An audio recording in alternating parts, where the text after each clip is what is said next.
Bonjour à tous. Grosse news, que dis-je, un tremblement de terre.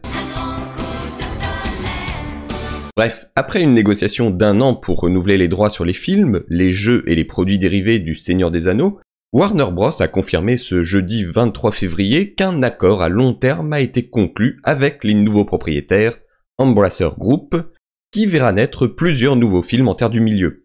C'est personnellement une nouvelle qui me donne un goût mitigé. Je vais en reparler plus tard dans la vidéo, mais d'un côté j'ai envie de voir plus de films Le Seigneur des Anneaux, mais de l'autre j'ai peur de l'effet Marvel Cinematic Universe. Car oui, il est bien précisé que ces nouveaux films dont on parle ne seront pas des remakes ou des reboots des films déjà sortis, mais une extension de cet univers.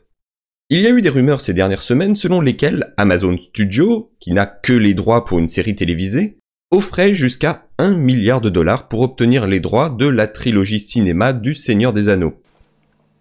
Combien ?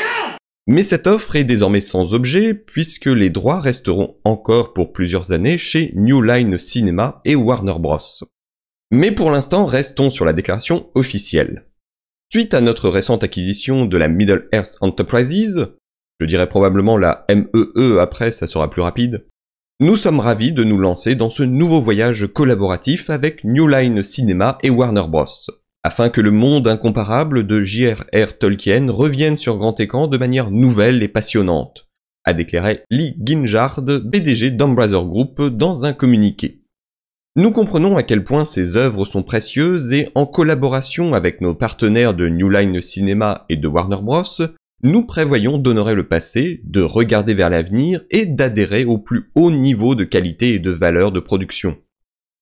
Il y a 20 ans, New Line a fait un acte de foi sans précédent pour réaliser les histoires, les personnages et le monde incroyable du Seigneur des Anneaux sur grand écran. Le résultat a été une série historique de films qui ont été adoptés par des générations de fans, ont déclaré les coprésidents et PDG de Warner Bros, Michael De Luca et Pam Abdy. Mais malgré toute l'étendue et les détails soigneusement emballés dans les deux trilogies, l'univers vaste et complexe et éblouissant, imaginé par Tolkien, reste largement inexploré au cinéma. L'opportunité d'inviter les fans plus profondément dans le monde cinématographique de la Terre du Milieu est un honneur, et nous sommes ravis de nous associer à Middle-earth Enterprises et Embracer dans cette aventure. La Middle-earth Enterprises détient des droits exclusifs mondiaux sur les films, les jeux, le merchandising et d'autres œuvres littéraires de Tolkien, notamment Le Seigneur des Anneaux et Le Hobbit. En août, Embracer a racheté tous ses droits des films au regretté producteur Saul Zaentz. Encore plus intéressant est le fait que Peter Jackson ne semblerait pas dire non à un retour derrière la caméra dans l'univers de Tolkien. Celui-ci, ainsi que ses coproducteurs et scénaristes, Fran Walsh et Philippa Bowens, ont déclaré peu après cette annonce « Warner Bros. Et Embracer nous ont tenus au courant à chaque étape du processus. Nous avons hâte de parler avec eux pour entendre leur vision de la franchise à l'avenir. » Philippa Bowens est d'ailleurs impliquée dans le prochain film Le Seigneur des Anneaux, puisque oui, New Line et Warner Bros. Animation sont actuellement en production sur Le Seigneur des Anneaux, la guerre des Rohirrim, un animé original se déroulant 183 ans avant les événements du Seigneur des Anneaux, le film qui raconte le sort de la maison de Helm Mamarto, le légendaire roi du Rohan, devrait sortir en salle le 12 avril 2024.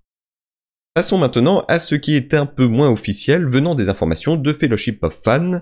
Warner Bros. Et Embracer auraient précisément signé une extension initiale de 3 ans pour les droits du film. Cet accord donne à Middle-earth Enterprises un pied d'égalité avec Warner Bros., permettant à la MEE de conserver et de partager les droits qu'il voulait récupérer à l'origine de Warner Bros. Auparavant, c'était principalement la Warner Bros. Qui détenait les droits loués par la MEE, et les entités étaient assez distinctes.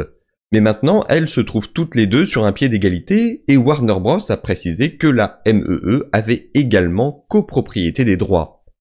Il y a donc une prolongation de 3 ans jusqu'en 2026, qui pourrait être renouvelée à tout moment avant la fin de la période de 3 ans. Toujours selon leurs informations, cet accord sera non exclusif, ce qui signifie que ces droits de cinéma ne seront pas la propriété exclusive de Warner Bros., et que la Middle-earth Enterprises peut techniquement trouver un studio différent pour produire et réaliser des films Le Seigneur des Anneaux pour le streaming et même potentiellement pour une sortie en salle. Mais là, c'est une hypothèse très peu probable. Il est aussi à rappeler qu'après avoir acheté les droits, Embracer Group avait annoncé vouloir produire des films centrés sur des personnages importants tels que Gandalf, Aragorn, Gollum, Galadriel et Éowyn et d'autres personnages. Tout cela alors qu'une série basée sur l'amitié entre Tolkien et Lewis va débuter son tournage fin mars. Toute la question est désormais de savoir si tous ces nouveaux films verront bien le jour et la manière dont tout cela sera fait. Je ne pense pas être le seul à craindre un effet Marvel ou Star Wars pour le Seigneur des Anneaux, une tonne de films et de séries à la qualité variable. Puisque ce qui faisait la magie de l'univers, c'était aussi sa rareté et sa qualité. Multiplier les projets au point d'essorer à outrance le concept est, je trouve, assez risqué.